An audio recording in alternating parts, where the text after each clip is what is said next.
What up? What up? We're back again. I wanted to talk about something very special to me and something I hold very true to my heart.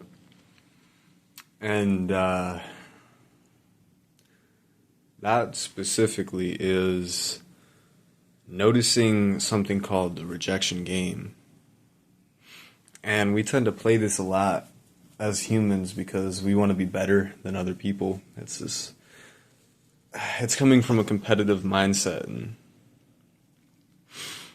it's coming from a unhealthy competitive mindset at that, where it's kind of devaluing people. So you see, when you're in an environment where there's other people that you care about, I mean, not necessarily in the sense that you care about your friends or family, but you care what these people think about just because of the fact that you care what other people think. I mean, everybody does. So when you're in this environment with other people, whether it's work, school, any of the above, the grocery store, what we can fall into sometimes on our worst days is that we look at someone and we start to dance. But we start to dance with rejection, with resentment. Now, every time you interact with a person, even if it's a micro interaction, you are in a dance. Whether it's a man or a woman, it has nothing to do with sexuality. You are in a dance with this person. And this dance can be characterized by a few things. One being that it's social, it's bubbly, If you're doing it right, if you're doing it good, there's a lot of good emotions. This is an emotional dance. If you can take the best example of this, and this is flirting. Flirting, it's a dance with a person that you know little about. This is an engagement. This is an initiation, an initiatory dance of sexual vibration. Now, when you think of that concept, you can take it to friendship, acquaintanceship, anything. Anyone, anything. This dance is shared with human beings. So when you do the rejection dance, you are really setting yourself up for failure. Because people are going to move the way that you move, no matter how much influence you have in the broad spectrum,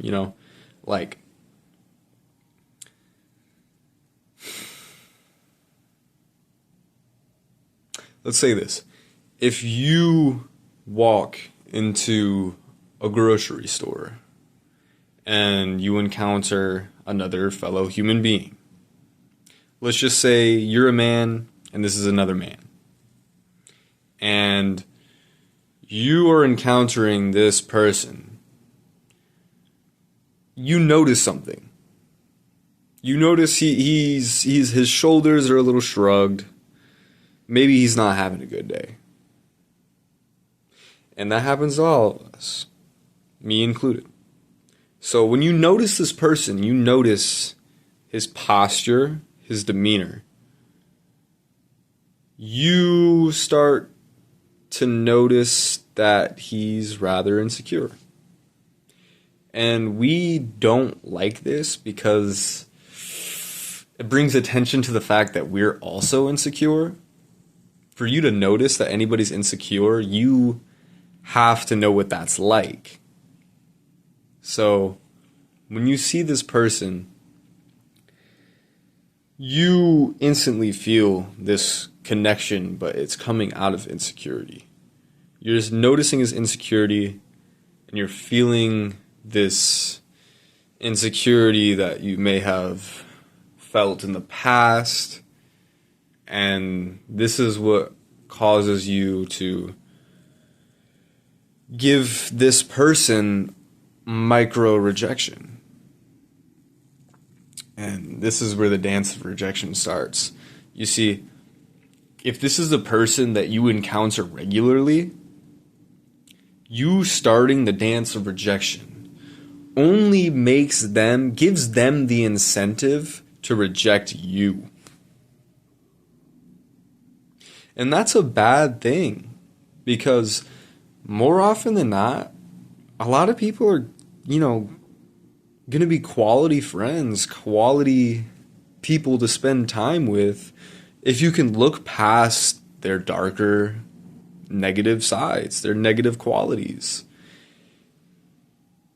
If you can see past those less desirable traits, you really set yourself up to be in a quality relationship. And this is why you shouldn't do the rejection dance. This is why you should always, always, always try to, just look past the negative and forgive. If somebody starts the rejection dance with you, the only way to end it is to not dance back.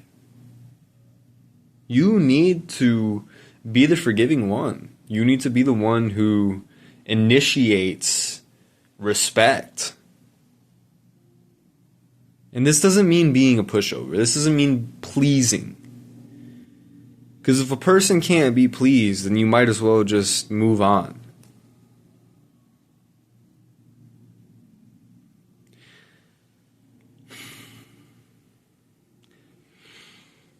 When you do this rejection dance, you are automatically throwing away future relationships. So remember, just don't do it. It's much better to keep the peace with people, because you don't know who's going to benefit your life. This is the whole premise of networking. This is the whole idea that if you respect quality people are going to respect you. And whether people are quality in one sense that's, typical, it doesn't matter. It doesn't matter if they're rich, successful in whatever endeavors they decide success means. It doesn't mean more than whatever other value they could give you. Like, what if they're just really entertaining to hang around and they brighten up your mood? And you also can't look at people like value generating machines, like you want to actually enjoy the presence of people and enjoy conversating with them. And if that's hard for you, if you really only see people for the value that they can give you, I urge you to challenge that belief and really talk to somebody as if you want to have a conversation with them. Because as far as I'm concerned, I think it's a fallacy that people think, they're narcissistic or whatever. They want to extract whatever value they can from people. I think it's wrong. Because, we're humans. Human nature is much more positive than people want to believe. And this is because the only way society is built is by helping the next, is helping your neighbors, You build, people will say this a lot, and it's true. The prosperity of others indefinitely improves the prosperity of your life.